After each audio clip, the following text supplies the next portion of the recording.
അസ്സലാമു അലൈക്കും. Welcome back to daily dishes. ഇന്ന് ഞാൻ നല്ലൊരു കട്ട്ലറ്റാണ് തയ്യാറാക്കുന്നത്. നല്ല എളുപ്പത്തിൽ ഉണ്ടാക്കിയെടുക്കാൻ പറ്റിയൊരു വെജിറ്റബിൾ കട്ട്ലറ്റ്. അപ്പോൾ നമുക്കിത് എങ്ങനെയാണ് തയ്യാറാക്കിയെടുക്കുന്നതെന്ന് നോക്കാം.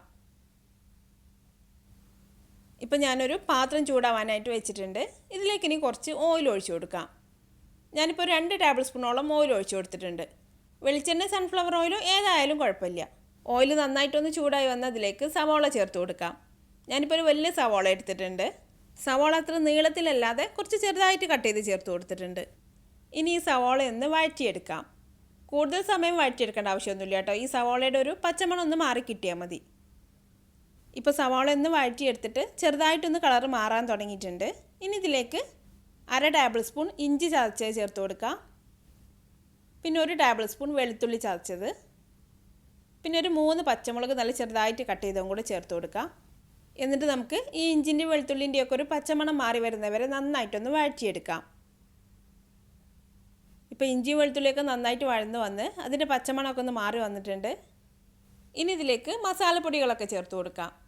ഞാനിപ്പോൾ ഇതിലേക്ക് കുറച്ച് മസാലപ്പൊടികളെ ചേർക്കുന്നുള്ളൂ. ഒരു 1/2 ടീസ്പൂൺ മഞ്ഞൾപ്പൊടി ചേർക്കുന്നുണ്ട്. പിന്നെ 1/2 ടീസ്പൂൺ കുരുമുളക് പൊടി, 1/2 ടീസ്പൂൺ ഗരം മസാലപ്പൊടി. അപ്പോൾ ഇത്രയും മസാലപ്പൊടികളെ നമ്മളിതിൽ ചേർക്കുന്നുള്ളൂ. മുളക് പൊടിയൊന്നും നമ്മളിതിൽ ചേർക്കുന്നില്ല. പച്ചമുളകിൻ്റെ ആ എരിവും ടേസ്റ്റുമാണ് ഇതിലേക്ക് നല്ലത്. അപ്പോൾ നമ്മൾ പച്ചമുളക് എടുക്കുമ്പോൾ ഇതിലേക്ക് എരിവിന് ആവശ്യമായിട്ടുള്ള പച്ചമുളക് ചേർത്ത് കൊടുക്കുക. പിന്നെ ഇതിലേക്ക് നമ്മളൊരു 1/2 ടീസ്പൂൺ കുരുമുളക് പൊടിയും കൂടെ ചേർത്തിട്ടുണ്ട്. ഇനി നമുക്ക് ഈ പൊടികളൊക്കെ ഒന്ന് മൂത്ത് വരുന്നവരെ ഒന്ന് വഴറ്റിയെടുക്കാം.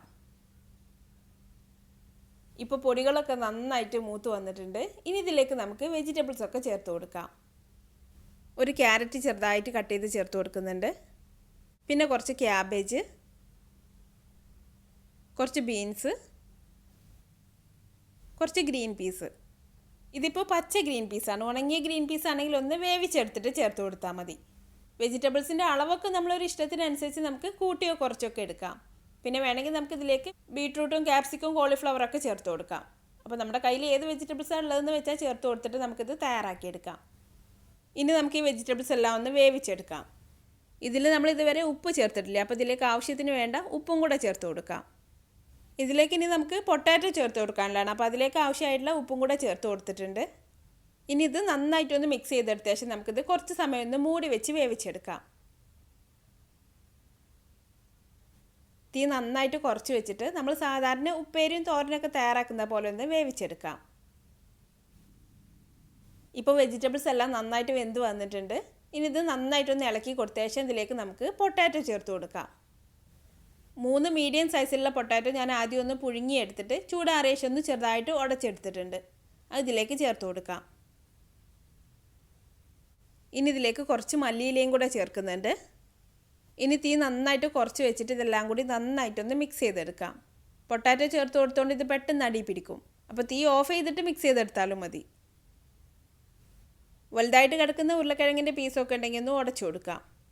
നന്നായിട്ട് ഉടച്ചിട്ട് അങ്ങ് പേസ്റ്റ് ആക്കി എടുക്കണ്ട കേട്ടോ. ചെറിയ ചെറിയ ഉരുളക്കിഴങ്ങിൻ്റെ പീസൊക്കെ അതുപോലെ തന്നെ കിടന്നോട്ടെ. ഇപ്പോൾ ഞാനിത് നന്നായിട്ട് മിക്സ് ചെയ്തെടുത്ത ശേഷം തീ ഓഫ് ചെയ്ത് വെച്ചിട്ടുണ്ട്. ഇനി ഇത് ചൂടാറി വന്ന ശേഷം നമുക്കിത് കൈ വെച്ചിട്ട് നന്നായിട്ടൊന്ന് കുഴച്ചെടുക്കണം. അപ്പോൾ ഇത് ചൂടാറി വരുമ്പോഴേക്ക് നമുക്കിതിലേക്ക് വേണ്ട ബ്രെഡൊക്കെ ഒന്ന് പൊടിച്ചെടുക്കാം. ഞാനിപ്പോൾ ഇതിലേക്ക് ഒരു 5 ബ്രെഡ് പൊടിച്ചെടുത്തിട്ടുണ്ട്. സാധാരണ ബ്രെഡ് മിക്സിയിലിട്ടൊന്ന് പൊടിച്ചെടുത്തിടலாம் കേട്ടോ. അതല്ലെങ്കിൽ ബ്രെഡ് ക്രംസ് ഉണ്ടെങ്കിൽ അതെടുക്കാം. ഇനി നമുക്ക് കുറച്ച് മൈദപ്പൊടി ഒന്ന് കലക്കിയെടുക്കണം. അപ്പോൾ ഞാനൊരു ബൗളിലേക്ക് 2 ടേബിൾ സ്പൂൺ മൈദപ്പൊടി ചേർക്കുന്നുണ്ട്. ഇനി ഇതിലേക്ക് കുറച്ച് വെള്ളം ചേർത്ത് കൊടുത്തിട്ട് ഇത് നന്നായിട്ടൊന്ന് കലക്കിയെടുക്കണം. അധികം കട്ടിയില്ലാതെ വേണം കലക്കിയെടുക്കാൻ. ഞാനിതിലേക്കിപ്പോൾ ഒരു 1/4 കപ്പിനേക്കാളും കുറച്ച് കൂടുതൽ വെള്ളം ചേർത്തിട്ടാണ് ഇത് കലക്കിയെടുത്തിട്ടുള്ളത്. നമ്മൾ സാധാരണ ചിക്കനും ബീഫൊക്കെ വെച്ചിട്ട് കട്ട്ലറ്റ് തയ്യാറാക്കുമ്പോൾ മുട്ടയൊന്ന് ബീറ്റ് ചെയ്തെടുത്തിട്ട് അതിൽ മുക്കിയെടുക്കൂല. അതിന് പകരമായിട്ടാണ് നമ്മൾ ഈ ബാറ്റർ തയ്യാറാക്കിയിട്ടുള്ളത്. നമ്മളിപ്പോൾ തയ്യാറാക്കിയെടുക്കുന്നത് വെജിറ്റബിൾ കട്ട്ലറ്റ് ആയതുകൊണ്ട് നമ്മളിതിൽ മുട്ട യൂസ് ചെയ്യുന്നില്ല. മുട്ട യൂസ് ചെയ്യുന്നവരാണെങ്കിൽ മുട്ടയൊന്ന് ബീറ്റ് ചെയ്തെടുത്താലും മതി. ഇപ്പോൾ നമ്മുടെ കട്ട്ലറ്റിന് വേണ്ട മസാല നന്നായിട്ട് ചൂടാറി വന്നിട്ടുണ്ട്. ഇനി ഇത് കൈവച്ചിട്ട് നന്നായിട്ടൊന്ന് കുഴച്ചെടുക്കാം. കൈവച്ചൊന്ന് കുഴച്ച് നോക്കിയിട്ട് ഇതിലധികമായിട്ട് നനവുണ്ടെങ്കിൽ ഇതിലേക്ക് കുറച്ച് ബ്രെഡ് പൊടിച്ചതും കൂടെ ചേർത്ത് കൊടുക്കണം. അപ്പോൾ ആദ്യം ഒന്ന് കുഴച്ച് നോക്കുക കേട്ടോ. എന്നിട്ട് കയ്യിലൊക്കെ അധികമായിട്ട് ഒട്ടിപ്പിടിക്കുന്നുണ്ടെങ്കിൽ ബ്രെഡ് ചേർത്ത് കൊടുത്താൽ മതി. ഇതിപ്പോൾ ചെറുതായിട്ട് കയ്യിൽ ഒട്ടിപ്പിടിക്കുന്നുണ്ട്. അപ്പോൾ ഞാനിതിലേക്ക് നമ്മൾ പൊടിച്ച് വെച്ചിട്ടുള്ള ബ്രെഡൊന്നും ഒരു 3 ടേബിൾ സ്പൂൺ ഇതിലേക്ക് ചേർത്ത് കൊടുക്കുന്നുണ്ട്.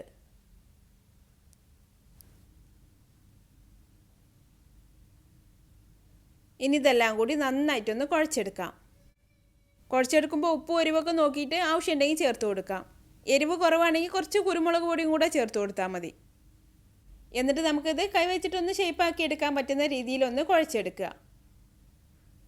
ഇപ്പോൾ ഞാനിത് നന്നായിട്ട് കുഴച്ചെടുത്തിട്ടുണ്ട്.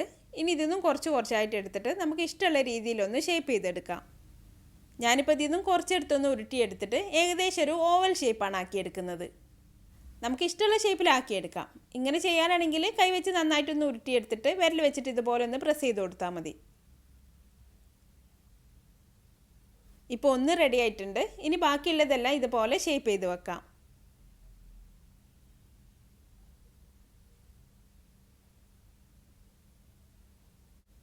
ഇപ്പോൾ ഞാൻ എല്ലാതും ഷേപ്പ് ചെയ്ത് വെച്ചിട്ടുണ്ട്.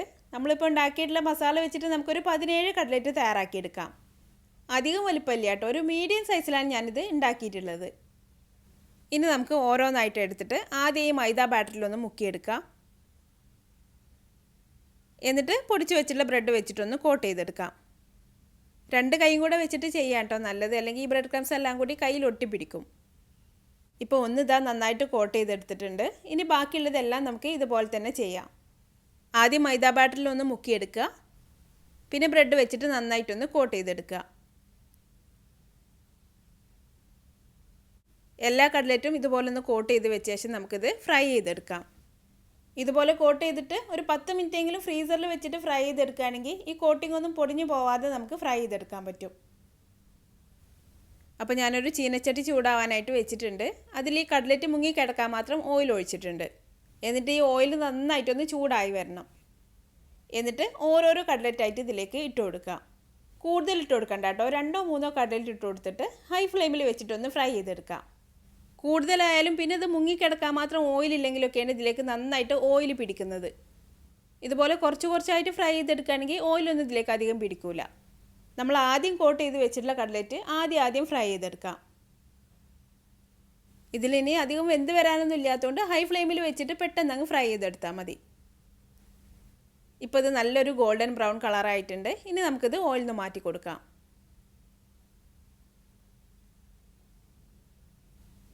ഇപ്പോൾ നമ്മുടെ നല്ല മൊരിഞ്ഞ വെജിറ്റബിൾ കട്ട്ലറ്റ് റെഡി ആയിട്ടുണ്ട്. ബാക്കിയുള്ളതെല്ലാം ഞാൻ ഇതുപോലെ ഫ്രൈ ചെയ്ത് വെച്ചിട്ടുണ്ട്. വെജിറ്റബിൾസൊക്കെ കഴിക്കാൻ മടിയുള്ള കുട്ടികൾക്ക് ഇതുപോലെ തയ്യാറാക്കി കൊടുക്കുകയാണെങ്കിൽ നന്നായിട്ട് ഇഷ്ടമാവും.